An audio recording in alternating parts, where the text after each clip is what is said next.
Welcome back, gamers! Here you are at Game Fight Show's March Mayhem Tournament, brought to you by Rattlebox Games. I'm Rob Huber, here today with Brendan, Professor Riley, and some of the hottest games out there. Yowza! Oh boy, Brendan, it's the 26th of February. Ooh. It's a Friday. Ooh. We've got the 26th seed game coming up against the 7th seed today, and we've got hot heat. I know I say it a lot. You do. But there's a reason. It's undeniable, Rob. Undeniable. I'm going to try to deny it. Nope, I just couldn't do it. You couldn't do it. The words wouldn't form in my mouth. Yes, today we have just another group of games that are incredible. We have one of our first ever rematches. Whoa. Today. Whoa. We're starting out with Scythe versus Puerto Rico. And I assume that the astute listener will know that Scythe came up against Puerto Rico last year. I think they will remember that, Remind me how that went. You know, it was a surprise. It was a real barn burner over on Twitter. And Puerto Rico, the classic monster game, I don't mean a game about monsters, I mean monstrously successful, took out the game about 1920s steampunk mechs. Who'd have thought it? That might have been one of the biggest upsets in the whole tournament. Yeah. In the whole tournament. It set the tone. And Puerto Rico went on to get quite far. And as everyone knows, if you're eliminated in your first bout of the tournament, you're not eligible to come back in. Not in most years, but thank goodness for the Elite Eight.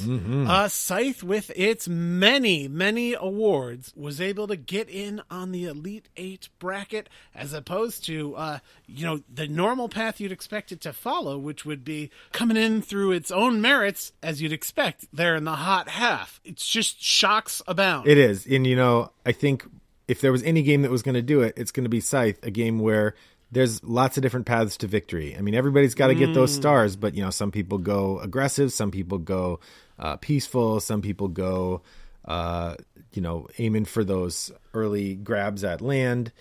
Some people go for lots of mechs. There's lots of different ways to tackle that beast, and I think that's why we see Scythe returning to the bracket, even though we didn't think they could get here. Well, there you have it. It just goes to show you that even a game that comes out swinging as heavily as Scythe can be felled. And it'll be interesting to see who goes where this time around. So Scythe, we're talking about, it's a Stonemaier game. We've talked about this before. It's a fun little piece of design there. It was inspired by an existing series of paintings, as opposed to having art created for the game. It's a game created around art. Yeah, and this is a formula that Stonemaier Games has followed a number of times with great success. I think the game Tapestry was inspired in some ways by the tiny sculptures of buildings that Jamie Stegmaier found, and I know they have a new release coming out this year that's making all sorts of waves in the way that their publications always do, and this one's inspired by a book series, so yeah. He's a great one for finding inspiration in the world around him, and it'll be interesting to see if he inspires a few more people to come out to the polls for him and vote on Twitter at GameFight Show to get him a W this year, as opposed to the somewhat humbling defeat that he was exposed to last year at the hands of his current competitor, one Puerto Rico, which, speaking of Puerto Rico, 2002 game, almost 20 years old. You can't understate how foundational this game is to the current environment of the hobby, the milieu. It's in the air that we breathe and the coffee that we drink and the sugarcane that we export. Puerto Rico, it's still 23rd seed after all that time. It's sitting at number 27 on the Board Game Geek ranks. We've said it before. This is a game that has you butting heads, but it still definitely falls firmly in the Euro ranks. I got to think Puerto Rico's probably picked up some fans this year. What with the change in board gaming, a lot of people doing a lot more gaming online this year. Puerto Rico really, with its simpler look and simpler style, really fits the online platforms in a way that Scythe with its sort of busier board and more complex interactions, maybe is harder to get to the digital table than Puerto Rico. I suspect we're going to see some of the fans that voted last year coming back and bringing their friends with them. Mm-hmm. As we proved last year, Puerto Rico, I mean, it almost went all the way to the finals. It did. So, yeah, you're a fool to count them out. I just can't wait to see how this one shakes out. I think this is going to be a barn burner. I think it's going to be a bare knuckle brawl in the back alley between these barrels of rum and giant mechs when the plastic hits the wood. Mm-hmm. And the dust all settles and the metaphors are mixed. We are going to see who comes out on top. And I think there are going to be some people who are happy and there are going to be some people who are less so. No doubt. Speaking, we've talked about Puerto Rico. Mm-hmm. And I believe we've even talked here on the Game Fight Show podcast in one of our more contemplative moments about some of the challenges to what is being simulated in the game Puerto Rico. Indeed. If you think about who is doing what in that game, it can be a little challenging to think this is how I want to have fun. Right. It doesn't examine the colonial experience at all. Indeed. Really. Indeed. That cannot be said about the next game on the bracket. The next game on the bracket, a beautiful game, a challenging game. Whew, it's so challenging. A spirited game, Spirit Island, 2017 game. Woohoo! Number 13 on the ranks, number 7 seed. Eric Royce, rhymes with choice, has brought us sort of the un-Catan.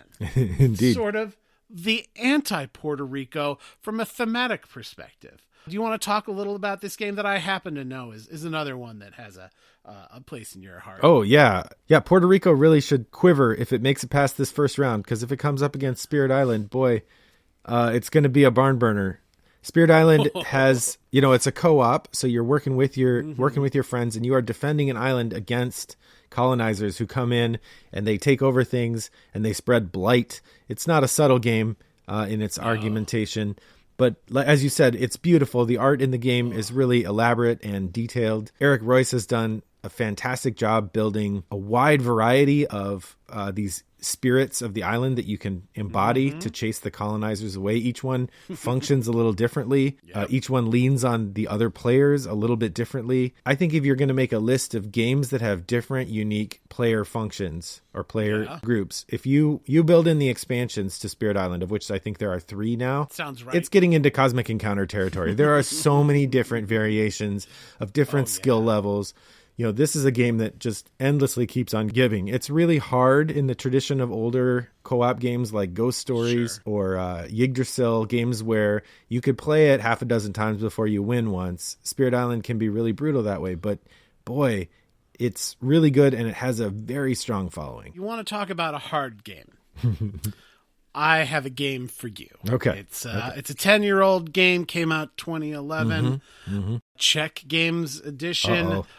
Mage Knight. Oh! Boy, let me tell you, the first time I played this game, it took a while. It took a while to figure out what was going on. Then it took just to play the intro. Scenario took hours. It was literally, we started a little late, but I believe the sun was coming up when we finished. This is not hyperbole. Well, Vlada Chvátil, he knows how to make a game. This is probably the peak of his deep, choice-ridden, complex games. People talk about Through the Ages as having a lot of moving pieces, but I don't think it holds a candle to Mage Knight. No. Well, and you know what, though? I'm going to tell you, and forgive me, friends, if you remember me saying this in the previous years. I don't remember if I've shared this here or not, but when I played Mage Knight, if I hadn't played Dungeon Lords previously, I really don't think I would have gotten there. He's relying on a couple sort of thoughts in those 2 games that are not totally dissimilar in a way that's actually kind of fun, because Dungeon Lord's very much a tongue-in-cheek game in a way that Mage Knight is not. Mm-hmm. Mage Knight is a serious game. But there's bleeding, there's, some of these concepts carried through. It really was the only thing that got me over the hump of learning that game. Anywho, this game, it's a heavy game, it's a hard game, but it's delivering on almost an RPG level of gameplay there. Oof. And I'm so interested to see how these two come up against each other. Well, I was talking about Spirit Island has generated a really robust fan community. I mean, Mage Knight has had one for a decade now.